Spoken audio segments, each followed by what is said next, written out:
अल्लाह का बंदा सफ़र में जा रहा था जी।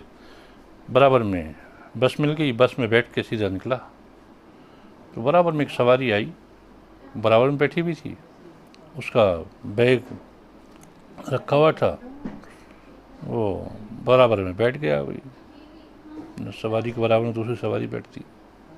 आखिरकार बस चल दी और वो आदमी जिसकी सवारी में पैसे बैग में सामान रखा हुआ था, वो आदमी बाकायदा उठ निकल कर चला गया और बस रश थी बस में।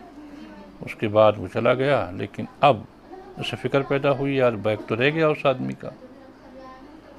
तो अब उसने जो बैग खोला तो उसमें एक पर्चा निकला और नोटों से भरा हुआ पूरा बैग।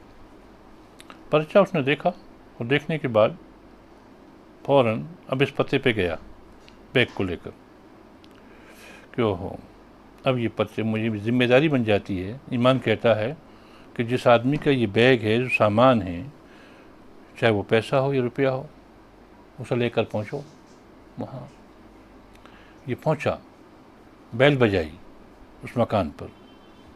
आदमी बेचैन बेकरार था। वो बोला मेरा बैग तो रह गया जिसमें सारा सरमाया था मेरा, भाई कई करोड़ रुपए उसमें थे हम सब।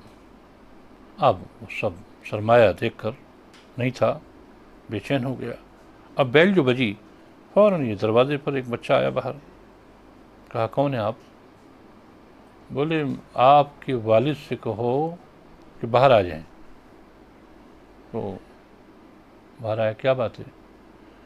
कि सवारी जिस था बस में बैठे थे आप और हम, वो बैग मैं लेकर आया हूँ आपका। वो खुशियाँ हो गई, उसकी सारी खुशियाँ जमा हो गई, दिल खुशी से भर गया। बोले आइए आइए, मोस्ट वेलकम। अरे जल्दी से खाना वाना मैं खाना वाना खाने नहीं आया, अपनी जिम्मेदारी को पूरा करने के लिए आपके पास आया हूँ। पहले बैग चेक करो, पूरा सामान इसमें पूरा मौजूद है या कुछ गड़बड़ कर दी है मैंने, इसको मुझे बताओ। जब मैं मुतमईन होकर जाऊंगा तो मेरा दिल खुश हो जाएगा। अल्लाह पाक खुश होते हैं ऐसे लोगों से जो सच्चाई को सामने रखते हैं। कहा अच्छा। उसने बैग खोला तो गालिबन कई करोड़ रुपए उसमें थे बैग के अंदर, सब 2,000 के नोट जी। अब वो सारा मंजर देख करके बहुत खुश हुआ। बोले ये मैं आपसे आधे पैसे देता हूँ, अपने आप कारोबार कर लो, आधे पैसे मुझे भेज दो, दे दो। बोले वे आपका एक पैसा नहीं लूँगा, मैं अपनी जिम्मेदारी को पूरा करने आया हूँ। बोले कुछ न कुछ खा लो हमारे पास। तो हो मैं आपके पास सिर्फ एक कप चाय पी सकता हूँ अगर आप कहते हैं तो। बोले ठीक है चाय बनाइए भाई साहब को। वो चाय बननी शुरू हो गई। जब चाय बनकर तैयार हो गई, चाय सामने आई। अभी चाय से फारिग होकर बोले भाई साहब मैं चलता हूँ, इजाज़त लेकर चल दिया। और बहुत दंग हुआ आदमी, मकामी जिसका कैश था बैग में, वो बड़ा खुश मगन उस आदमी से कि यार बताओ कितना ईमानदार आदमी है। अब मुझे चर्चा करनी है इस आदमी की। अभी चंद कदम बाहर निकला था, बाहर जाकर के उसने पनवाड़ी की दुकान देखी मुसाफिर ने। इसने फ़ौरन पनवाड़ी से कहा भाई एक पान लगा दो जी। उसने पान लगा दिया।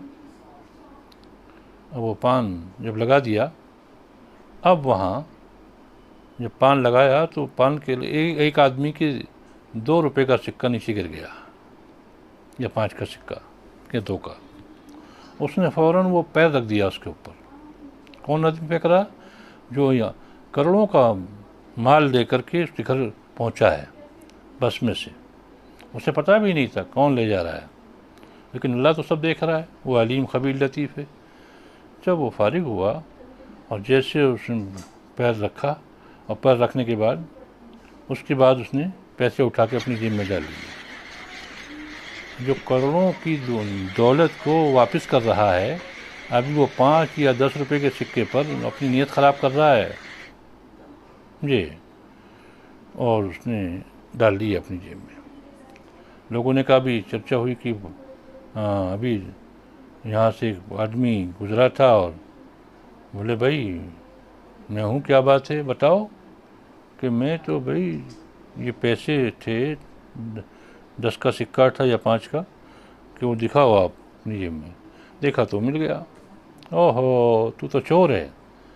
अब उस मकान के बाहर दुकान करीब थी, फ़ौरन दरवाजे पर दस्तक, चीख पुकार शुरू हो गया कि यहाँ चोर पकड़ा गया, चोर पकड़ा गया।